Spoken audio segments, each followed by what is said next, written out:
Have you ever felt that knot in your stomach when you apply for an apartment, a car loan, or even a dream job, and that little three-digit number decides your fate? That moment of anxiety, that feeling of being judged by a ghost, a silent score that seems to know everything about you but feels impossible to control. For so many of us, that number feels like a cage. It's the door that slams shut before you even get a chance to knock. But what if I told you that cage is an illusion?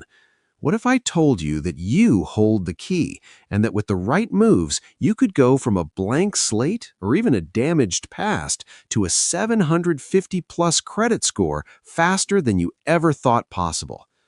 My name is Sam, and welcome back to US Finox, the only place where we break down the complex world of American finance into simple, actionable steps that actually work.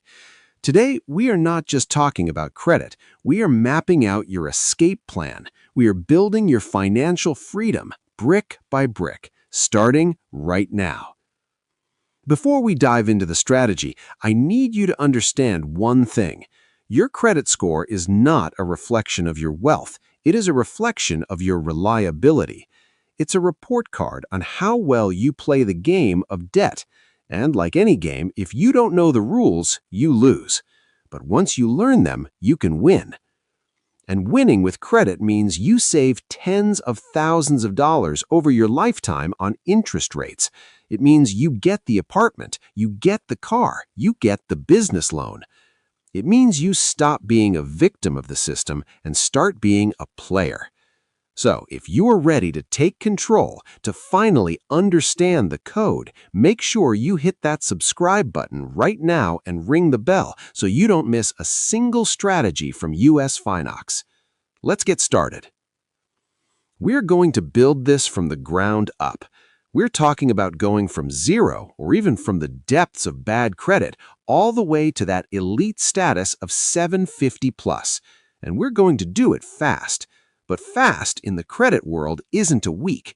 Anyone promising you a magical 750 in 30 days is probably selling you a lie or identity theft. But we can do it in a matter of months, not years, if you're aggressive and smart about it. The first step on this journey is the most crucial, and it's where almost everyone gets it wrong. They guess, they assume, they think they know what's on their report. You cannot fix what you do not understand. So, step one is diagnosis. You have to go to the source. In the United States, you have three major credit bureaus: Equifax, Experian, and TransUnion. Think of them as three different reporters writing a biography of your financial life. Sometimes they get the facts right, sometimes they mix things up, and sometimes they plain get it wrong. You need to get a copy of your credit reports from all three. Thanks to federal law, you are entitled to one free copy of each of your reports every week at annualcreditreport.com. Not once a year anymore, every week. That's how we're going to move fast. We're going to check for errors. You're looking for accounts that aren't yours, late payments that you actually paid on time, duplicate debts, old addresses. If there's an error, you dispute it immediately with that specific bureau. Removing a single erroneous late payment can sometimes boost your score by 50 to 100 points overnight. It's the low-hanging fruit, and you have to pick it first. Now let's talk about the architecture of the score itself. There are 5 main pillars, but 3 of them are the heavy lifters. The biggest piece of the puzzle, the 35% chunk, is your payment history. This is the non-negotiable. If you want a 750-plus score, you cannot pay late. Period. Full stop. One late payment can haunt you for 7 years, but its power fades over time. The key here is to automate. Set up auto pay for at least the minimum amount due on every single account you have. We want to remove the human error factor. We want to be boringly consistent. The second biggest piece, accounting for 30% of your score, is your credit utilization. Now, this sounds fancy, but it's really simple. It's the amount of money you owe divided by the total amount of credit available to you. Let's say you have one credit card with $1,000 limit and you spend $500 on it. Your utilization is 50%. That is a red flag to the credit scoring models. It screams, this person is desperate for credit and might be overextended. To build a score fast, you want to get that number down. The golden rule is to keep it under 30%, but if you're really trying to optimize, the top scorers, the 750 plus club, often keep it under 10%, or even better, under 7%. There's a trick here, and I want you to listen closely. You don't have to wait for your statement to come to pay your balance. You can pay it down early. If you know your credit card reports your balance to the bureau on the 20th of the month, you can pay your balance down to almost zero on the 19th.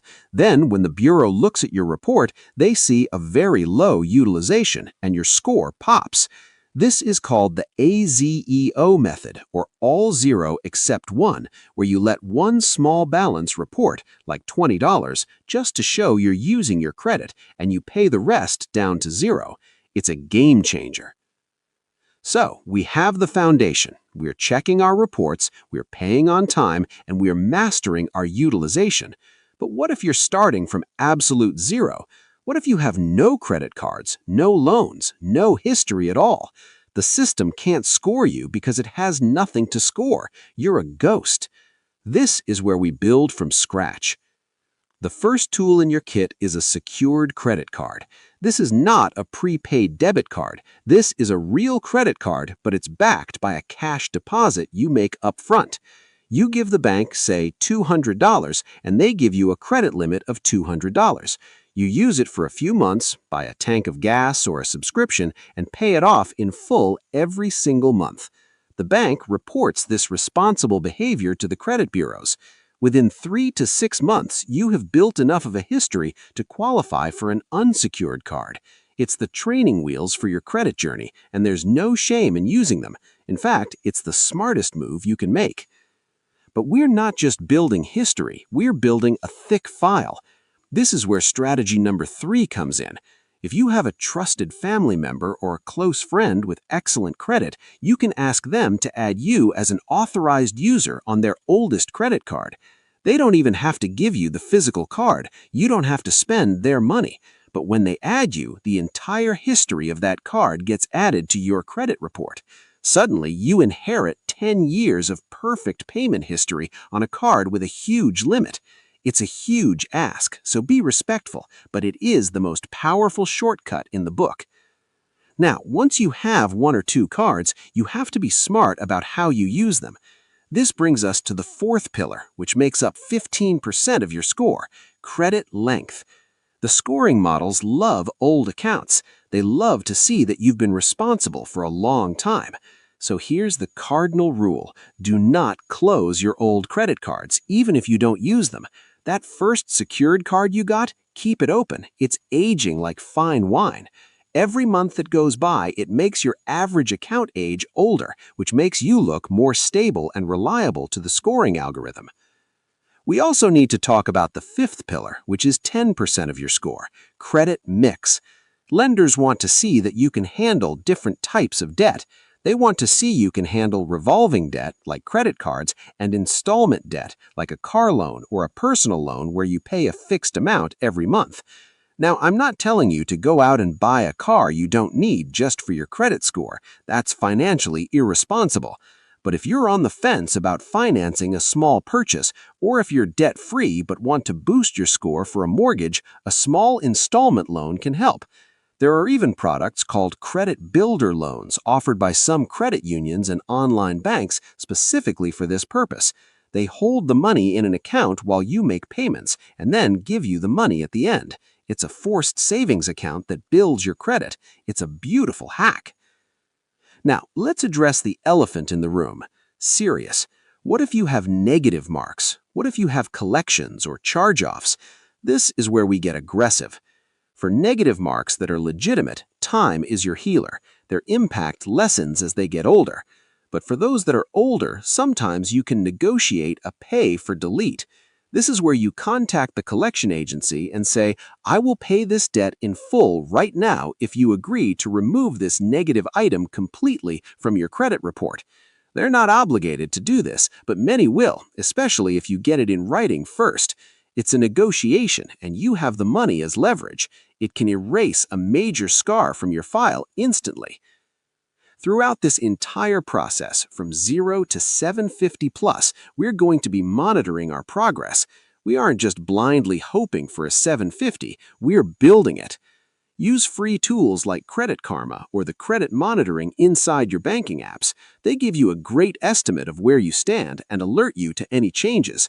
But remember, the scores they give you are usually Vantage scores, not the FICO scores that most lenders use. For a true picture, you may want to pay for a FICO subscription once you're getting close to your goal, just to see where you truly stand. The journey from 0 to 750 plus is a marathon run at a sprinter's pace. It requires discipline, patience, and knowledge. You have to be the CEO of your own financial life.